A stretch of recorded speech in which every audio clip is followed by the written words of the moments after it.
Tama si Representative Attorney Laila De Lima, makakasama ho natin. Attorney, Representative De Lima, live po kayo sa RMNDZ XL Manila, si Lourdes po ito. I don't know kung pwede ko sabing magandang hapon, Attorney Laila. Mahirap nga po sabihin magandang hapon, Lourdes. Anyway, sasabihin ko pa rin, magandang hapon po sa inyong lahat, sa mga kinig sa programa. Sa nangyari kahapon, Attorney, no? Ano po ang susunod na hakbang ng Kongreso? Kayo po as ginawa rin po na abogado ng Kongreso. Ano po, hindi ko pa ho alam ang pinaka-official posisyon ng House leadership, pero sigurado ang posisyon would be na hintayin yung motion for reconsideration ng Korte Suprema doon sa yung desisyon o ruling ng Korte Suprema doon sa motion for reconsideration of denial ng Solicitor General on behalf of the House of Representatives, tsaka yung meron pong dalawa na motion for reconsideration in intervention, yung final po ng grupo headed by Representative Percy Sendanya along with members of the Tindig Pilipinas, tsaka yung motion for reconsideration and intervention na final ng grupong isang bayan led by Justice Tony Carpio and former Justice and Ombudsman Conchita Carpio Morales. So yun nga ho dapat ang ginawa ng Senado. Dapat hinold muna nila yung action nila.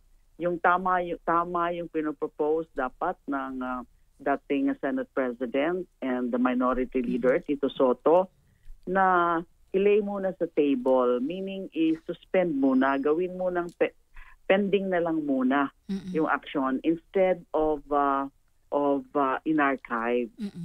So, okay. Attorney, para ho sa aming mga nakikinig, patay na ba talaga yung impeachment because na archive? Hindi ho namin pwedeng tanggapin na patay na yung kaso o yung impeachment proceedings dahil nga po umaasa pa kami na makikinig yung nasa Korte Suprema, kung hindi man na silang lahat o ilan sa kanila, na majority sa kanila, na tingnan ng maigi, seryosohin yung mga napakahalagang mga punto, mga arguments, mga grounds doon sa motion for reconsideration. Maganda po yung motion for reconsideration na inihain ng Office of the Solicitor General.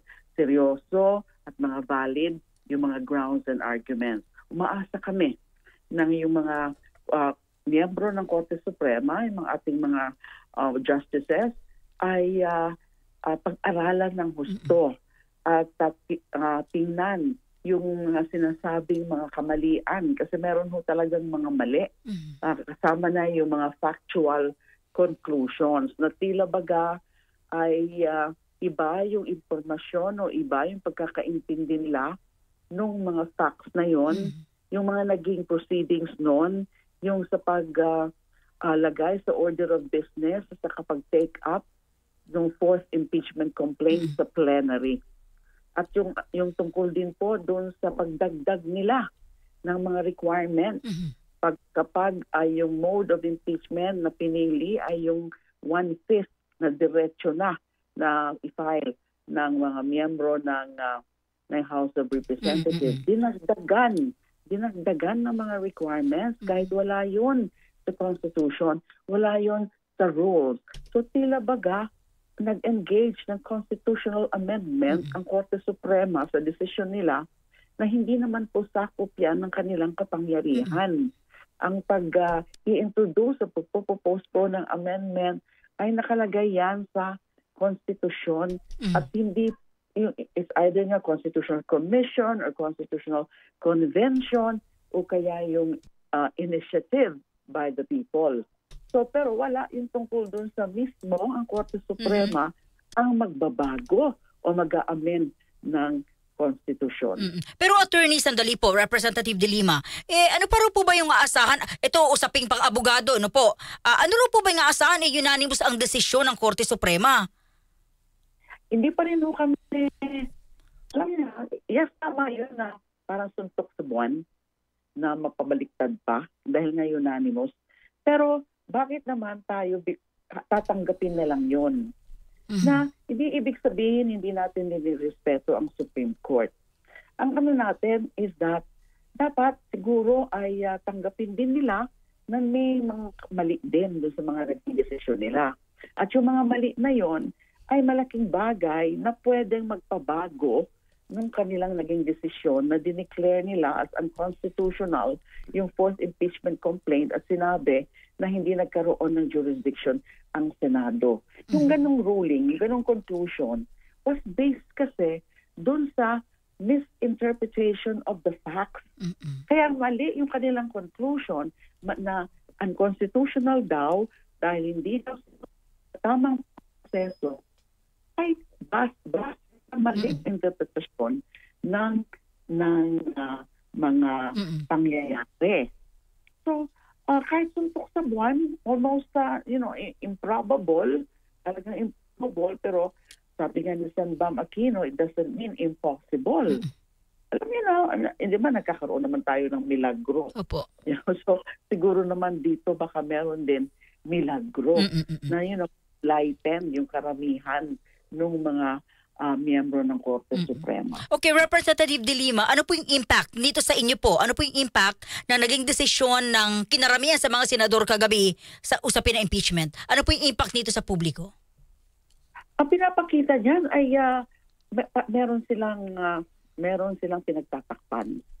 Ang pinapakita niyan ay hindi sila masyadong seryoso tungkol sa usapin ng pagpapanagot o yung accountability. Ang ibig sabihin niyan, nakikita ng publiko na bakit ganon. Ngayon na ang inaasahan yung Kongreso. Kasi yung House of Representatives, ginawa yung trabaho.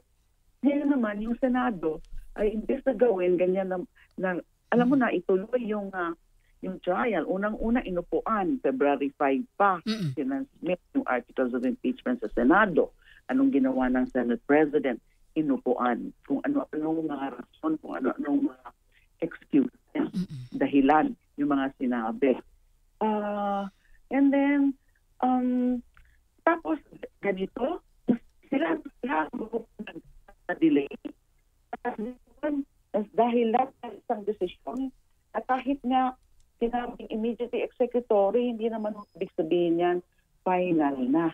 Kasi nga ho, nandyan yung mga motion for consideration. Na kasi kung halimbawa talagang immediately executory na yan, final na yan, hindi na sana pinansin ng Supreme Court yung motion for reconsideration. Sinabi na lang sana noted without action. The fact, comment ng petitioners, so buhay pa yung kaso. So hindi pa siya talaga final. Ang bilis naman kami sa Senado na sabihin